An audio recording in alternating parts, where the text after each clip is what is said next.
The Williams family, Marcus, his wife Angela, and their two young children, Jordan and Maya, were boarding a flight from Dallas to Orlando for a long-awaited vacation to Disney World. They had been saving up for months, planning every detail, to make it a special memory for their kids. As they settled into their seats, Marcus helped little Jordan with his seatbelt, while Angela tucked Maya's blanket around her legs.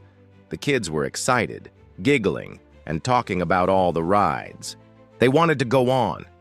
To any onlooker, they appeared to be a happy, ordinary family, but not everyone on that flight saw them that way. Just a few rows back, a passenger pressed the call button. When a flight attendant arrived, the passenger whispered something into her ear while glaring at the Williams family. The flight attendant's face tightened, and she gave a short nod before walking toward the front of the cabin. Moments later, another crew member approached Marcus. "Sir, may I see your boarding passes?" Marcus handed them over, confused but polite.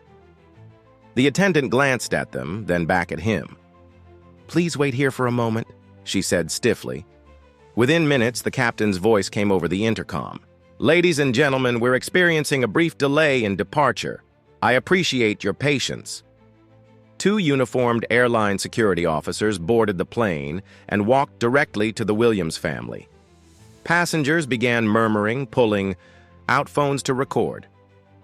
"Sir, ma'am, we need you and your children to come with us," one officer said firmly. Angela clutched Maya's hand. "Is something wrong? What happened?" "You've been reported by another passenger for making them feel uncomfortable," the officer replied vaguely. Marcus frowned. "Uncomfortable? We were just helping our kids with their seats, that's all." But arguing didn't matter. The crew insisted. The family, embarrassed and frightened, gathered their belongings while passengers stared, some whispering, others recording. Jordan, only 7 years old, asked in a small voice, "Daddy, did we do something bad?" Marcus forced a calm smile. "No, son. We didn't do anything wrong." As they were escorted off the plane, Angela fought back tears. The children were confused and scared. To them, this wasn't a misunderstanding. It felt like punishment for simply being who they were. Once off the plane, the family was taken to a waiting area. Airline staff did not explain, only that they could possibly be rebooked on another flight later. Marcus pulled out his phone and began recording. His voice was steady but firm. "My family was just removed from a flight because another passenger complained about us. We weren't loud. We weren't disruptive. We were helping our children get settled. This is racial profiling, plain and simple." He posted the video to social media. Within hours, it went viral.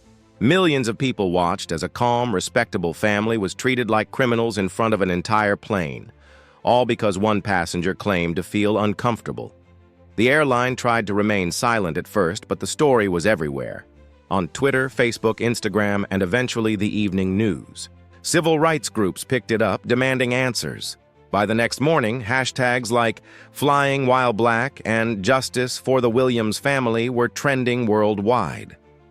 Finally, the airline issued a statement. "We deeply regret the incident that occurred yesterday involving the Williams family. After reviewing the situation, it is clear they should not have been removed from the flight. We sincerely apologize to the family and to our customers who witnessed this. The crew's decision was not in line with our values or policies." But for many, the apology wasn't enough.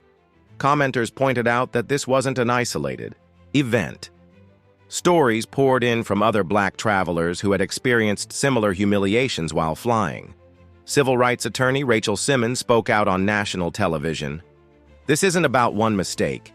This is about a pattern of systemic bias in the airline industry. If one passenger's discomfort can remove an innocent family from a plane, then no Black traveler can feel safe." Under mounting pressure, the airline arranged a face-to-face meeting with the Williams family. At a press conference, their CEO apologized publicly. "What happened was unacceptable. We are implementing mandatory anti-bias training for all flight crews and security personnel, effective immediately. We have also offered the Williams family full compensation for their travel and additional damages. But when reporters asked Marcus how he felt about the apology, his words cut through the noise.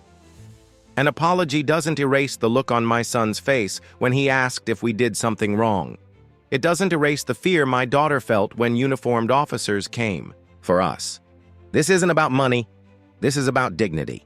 We were treated as if we didn't belong, as if our presence alone was a problem. The room fell silent. The Williams family eventually made it to Orlando on another flight, but the trip would never be the same. Their kids still went to Disney World, but Angela later admitted, "Every time we got on a ride or sat in a crowd, I could see the worry in their eyes. They kept asking, 'Are they going to make us leave again?' That's not something children should ever have to feel." The incident left a lasting impact, not just on the Williams family, but on the airline industry as a whole.